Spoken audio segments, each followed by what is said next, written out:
Greetings, salutations, and welcome to Sportslook, the sports television program for the high plains of West Texas and eastern New Mexico. I'm your host, Doc Elder, and since this is our third episode of the year, we're hoping the third time really is the charm. And to make sure we have a magically delicious level of enchantment, we've got three representatives of Greyhound men's soccer. We've got three representatives of Greyhounds women's soccer. We have a high school spotlight courtesy of Orlando and Landry. I'll finish up with an overtime, but as always, I'll start out with an Eastern recap.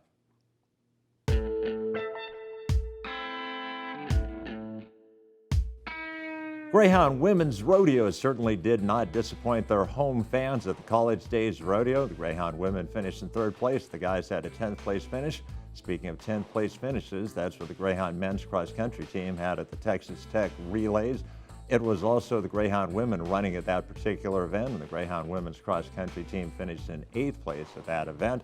For Greyhound volleyball, they had their first two home matches. They were under the directorship of assistant coach Katie Burnett, who is the interim head coach right now. They dropped a contest to Lubbock Christian and Angelo State.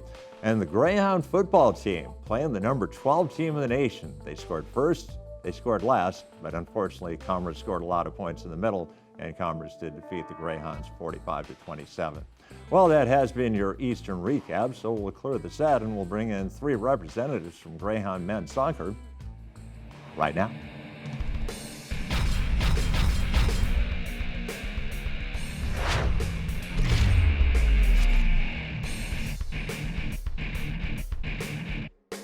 Welcome back to Sportslook, and we bring to the set three guys from Greyhound men's soccer. We've got Coach John Friedel, we've got Craig, and we've got Evo. And guys, welcome to the show. Thank you. Thanks for having us. Thank you so much.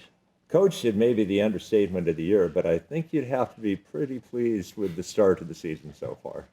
Yeah, I mean, a tough road swing where we're playing 5 games on the road out of our first 6, and you know, in college athletics, it's not easy to win on the road. So to come out unscathed is, you know, kind of a dream. Absolutely. Well, Craig, had the privilege of getting to know you a little bit. The Greyhound Club, which is the support group for athletics, had a kickoff, and we found out that you are from Scotland. Yeah. What was the process that got you from my ancestral homeland to Portales, New Mexico?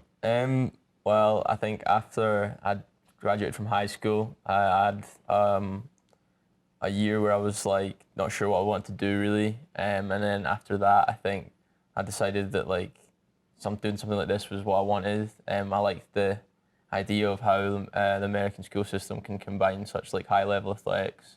So I started to look into doing that, and there's different companies in the UK as well that can help you like go through that process. So I started speaking to one of them, and from there I got in contact with Coach Friedel, and I ended up in Iowa first, and then transferred here after Coach transferred as well. Well, Evo, what was the process that got you from the beautiful southern part of South America up to the United States? So I'm from Paraguay, which is a small country in South America, and I came here because I was in touch with Coach John, and we were talking about the opportunity to come here. So I decided because America, they have a great system, educational system. So for me, it's a big opportunity to keep playing soccer and growing up in my education. So after getting my degree, I can go back home and get a great job. Well, let me test my knowledge of South American geography. How far are you away from Montevideo? Oh, Montevideo. Yeah, it's Uruguay. We are pretty far. Okay. We are like in the middle of Brazil and Argentina. Mm-hmm. So we don't have border with Uruguay. So it's still a hop, skip, and a jump.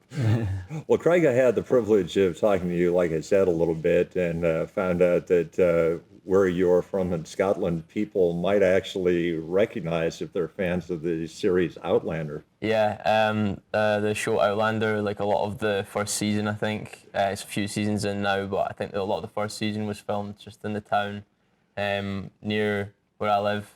My family are farmers, so we live kind of in the middle of nowhere, but the nearest town's like 5 minutes away, and that's where a lot of the first season was filmed. So my mum's been up and watched some of the filming and things like that the last few years. Well, my wife and I were huge fans of the program Okay, anyway. yeah. We found that out. We're now all in for the first season to come Yeah. out. Coach, you and I are actually from the state of Iowa originally. You're from Cedar Rapids. I'm from just down Highway 30 in Marshalltown. You coached in Iowa at Indian Hills Community College, and then you took the. What was it about the job at Eastern that intrigued you and wanted you to, or got you to apply for this position? I think just, looking at it, I went to a state school that, was kind of like a mid-major, Western Illinois University. It was a very affordable school, just like Eastern. When I came in and started doing research on Eastern, it just kind of felt like this is really similar to my college experience, and that kind of intrigued me a little bit. Going from there and just kind of doing research and seeing what the facilities are like, what the school is like, it was kind of a no-brainer. I think from looking at it, we had more than what we had at the previous institution I was at, and we were successful there, obviously. So I felt like we had enough here to be successful, and I think it's a good value for the student athletes that we bring in, and so far it's been working out. I would say it definitely has.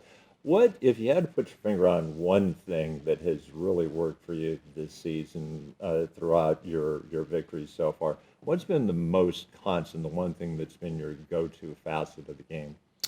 I think we play a pretty identifiable style. Like you can watch our games and tell what we're going to be like game in, game out. Like we have a true identity, and our guys buy into it, and we're very deep. So where some teams can, maybe bring 3 or 4 guys off the bench and keep the level from dropping, we can roll in 11, 12, 13 players off the bench if we need to, and just keep wearing teams down. So Sunday was kind of like that. Some of the guys that came in made an impact, had some assists, scored some goals, and we ended up winning, 3-0. But we were on the front foot the entire game. It just took us till the 75th minute to kind of wear them down to the point that they just couldn't keep up anymore. So, Craig, at what point in the season did you recognize the potential that this squad had? I think obviously the first 2 games were like exhibition games, like warm-up games before the actual season started, and you can't take an awful lot from that, but we were sort of thrown into the deep end in terms of like fixtures at the start. We had Colorado Mesa, who were ranked at the start of the season, and on the Thursday, and then came home and played Fort Hayes, who were number 3 at the time on the Sunday. So we didn't have a lot of time to really see how we were going to be and then take it from there. We had to test ourselves right from the start, and coming out of that with 2 wins sort of, I think, was enough for everybody to realise that we can do really well this season, and going out and actually doing that is just what we've got to go and prove now. Ivo, your squad has had some really impressive wins. Of course, Coach Friedel referenced the fact that you beat Montana State Billings on Sunday. You got the victory, as Craig pointed out, against Fort Hayes. If you had to point your finger to one match, what has been the most impressive match for you so far this season? I think the key for all our victories is like we are a family. Like we are very, very close to each other. We can help our teammate with our problem. So I think the key is like we're a family, And let's go back to the personal aspect. What position do you play on the team? I play left back. Very good. Yeah.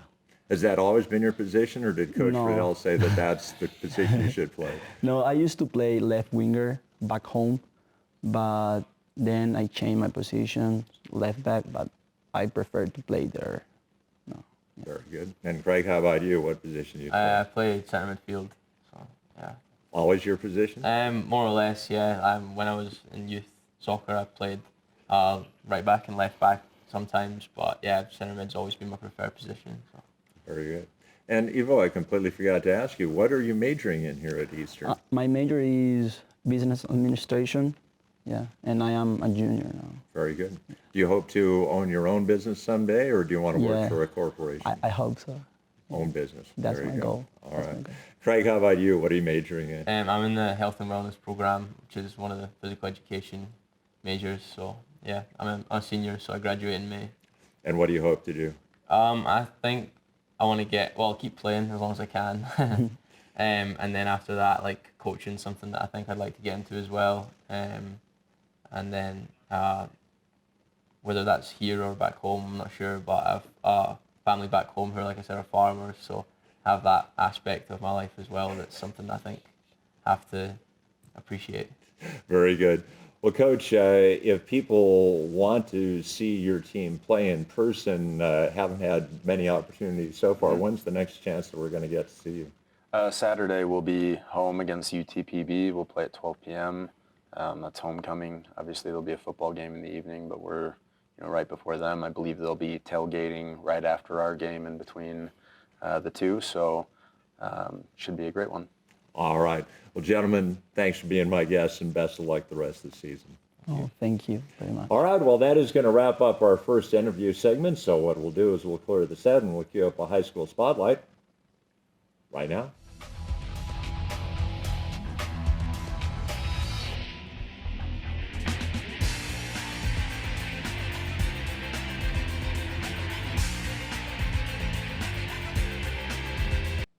Hey everyone, welcome back to another edition of High School Spotlight. I'm Landry Widener. And I'm Orlando Perez. Last Friday night, we went down to the Bulldog Bowl to catch the Artesia Bulldogs as they took on the Cleveland Storm. This was a highly intense game from the beginning, and the Bulldogs, a 5A team, the Storm a 6A team, but the Bulldogs gave them a run for their money. Let's check out the highlights. The Artesia Bulldogs looking fired up as they run through and try to improve on their 3-1 record. The Cleveland Storm come into the Bulldog Bowl looking to improve their 3-1 record. The Bulldogs will get the air game going early, but not before quarterback Clay Hodling struggles to find the open man.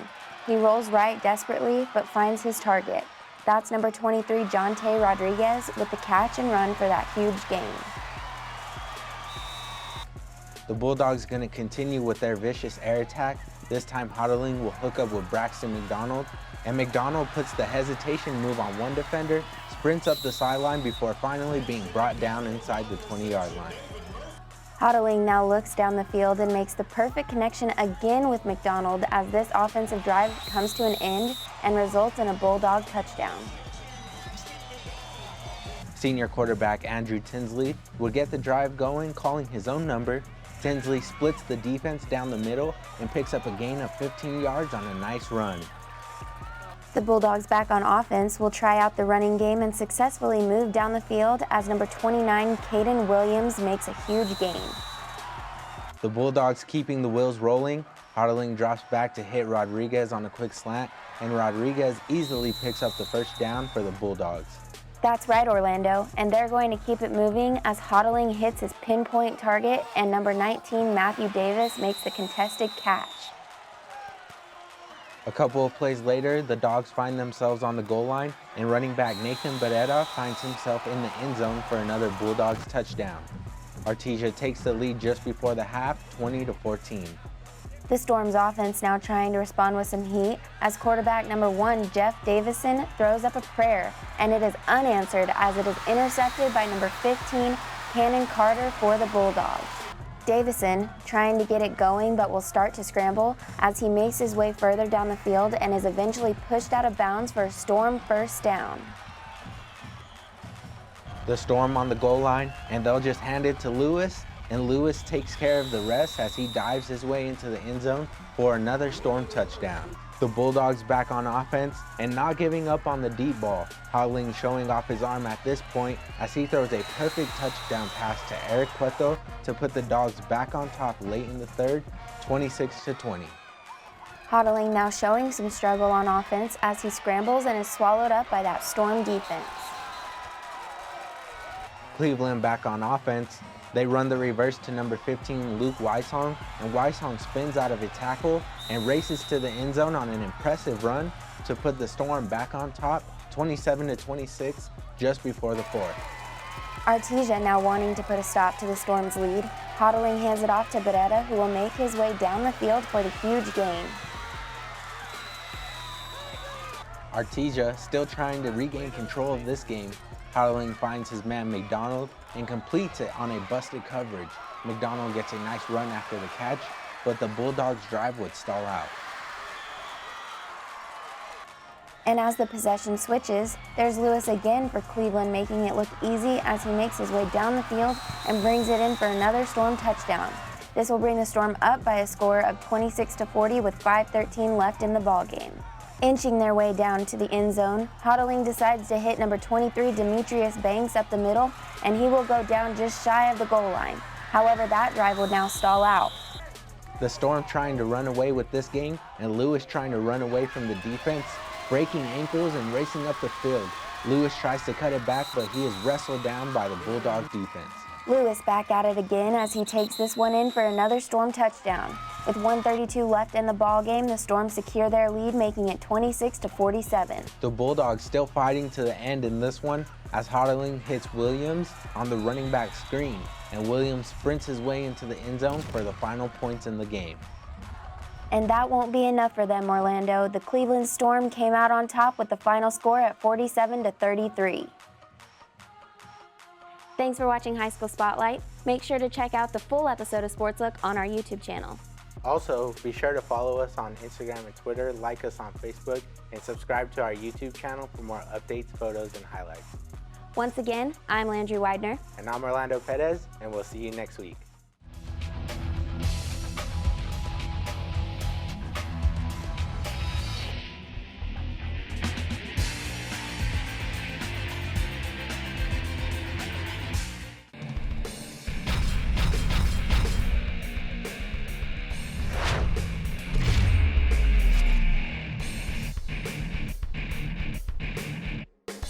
Welcome back to Sportslook. Thanks to Orlando and Landry for that look at a good 5A versus 6A matchup. And now we bring to the set three young ladies from Greyhound Women's Soccer. We've got Kira Diaz, we have Desiree Morgas, and we have Julia Tucker. And ladies, welcome to Sportslook.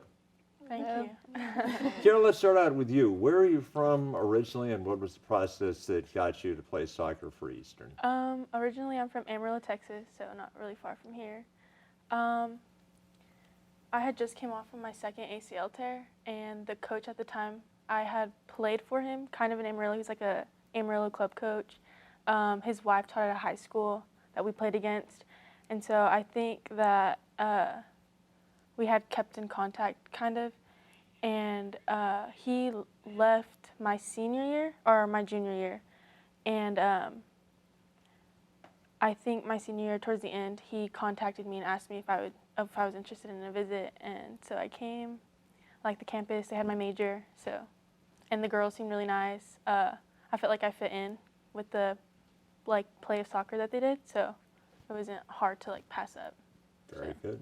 Desiree, I'll ask the same question. Where are you from, and what was the process that got you to Eastern? I'm from El Paso, Texas, and what brought me here is Coach Josh. He transferred here, and so I decided to come. It's a better opportunity from my last school, and this team is really good. Absolutely. Well, yes, you ladies are. You're not just being overly braggadocious.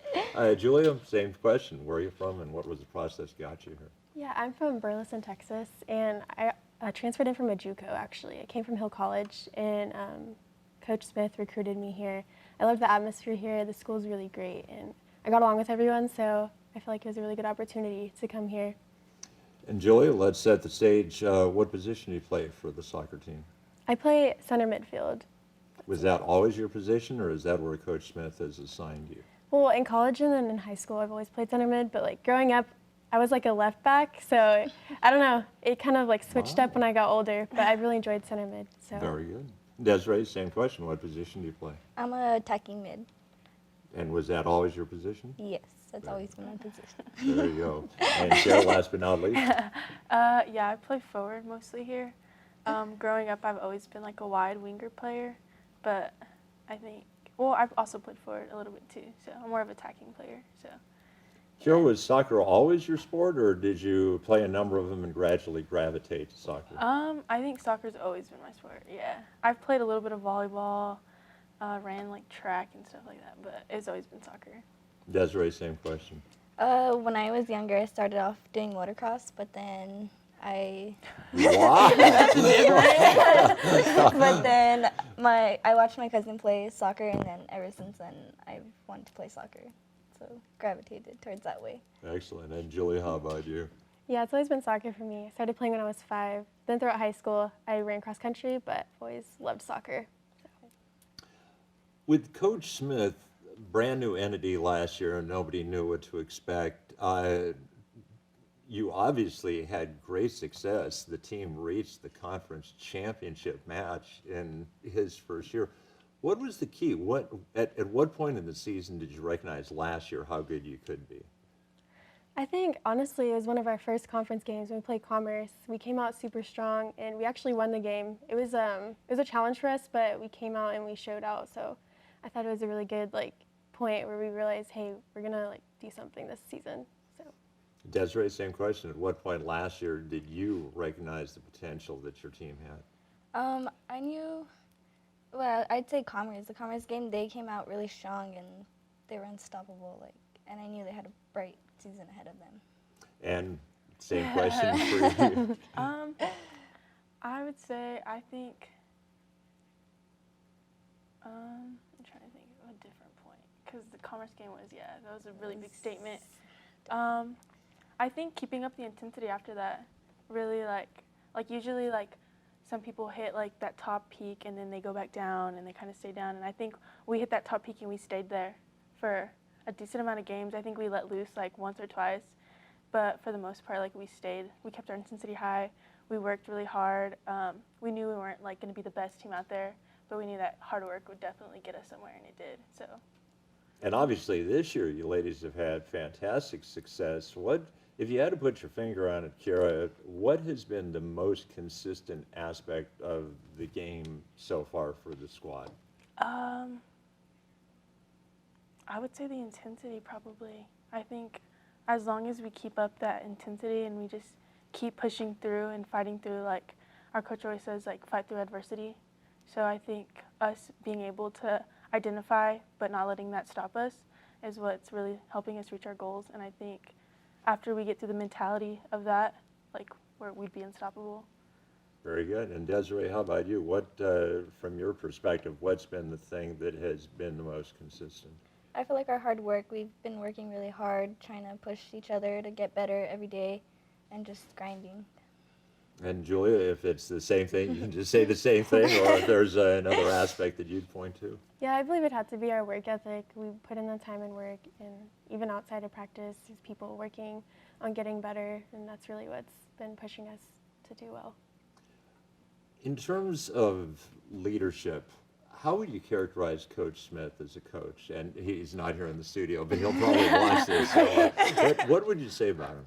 He definitely motivates us and he pushes us to be our best. He holds us accountable too, on and off the field, which is a good thing. I don't know, he's someone you could always go and talk to if you have questions about anything, whether it be from soccer to school. He's always going to be there to help you, and he's just a really good leader and someone I look up to. And Desiree, same question. Your take on Coach Smith?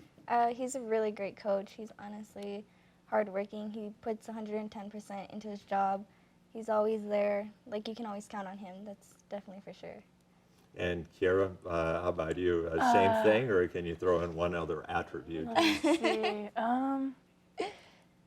I think something different about him is that he cares more, not more, but he cares just as much about soccer as he does with our academics.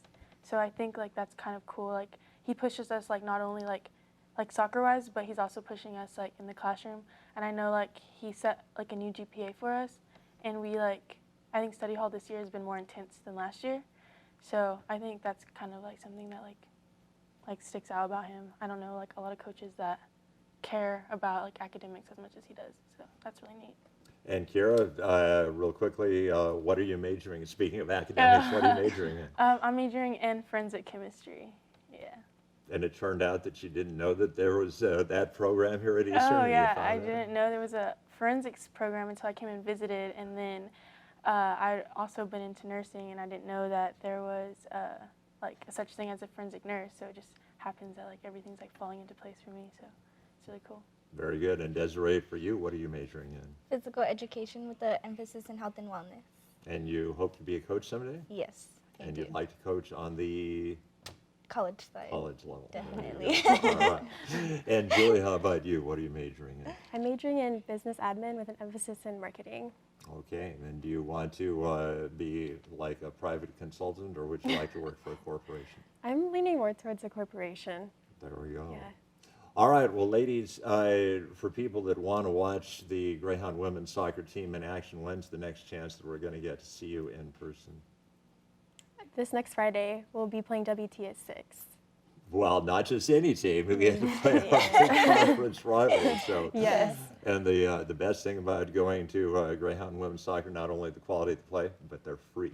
Yeah, Yes, exactly. They are. Well, ladies, thank you so much for being my guests. You've had tremendous success last year. This year, let's hope we get to the conference championship and we bring home our first championship trophy. Yes. All right, well, that is going to wrap up our second interview segment. So what we'll do is we'll clear the set and I'll finish up with an overtime right now.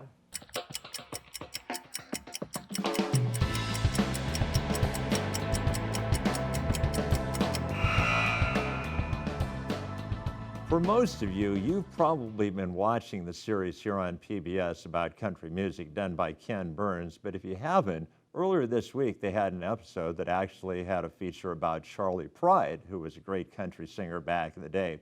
Well, it turned out that Charlie Pride, when he was discovered and got his big break, was singing country songs at night in Montana, but was playing minor league baseball by day.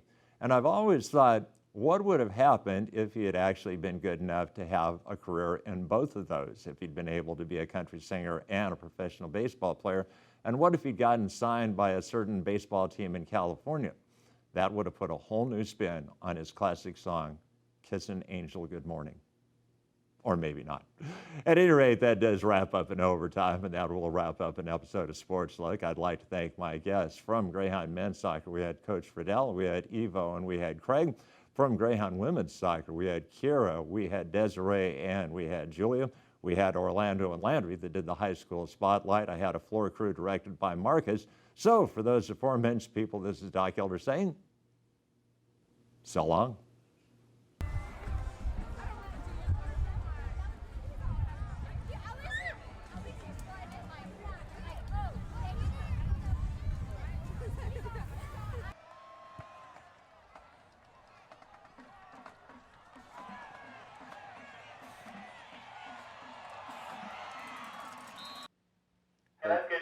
Sweet.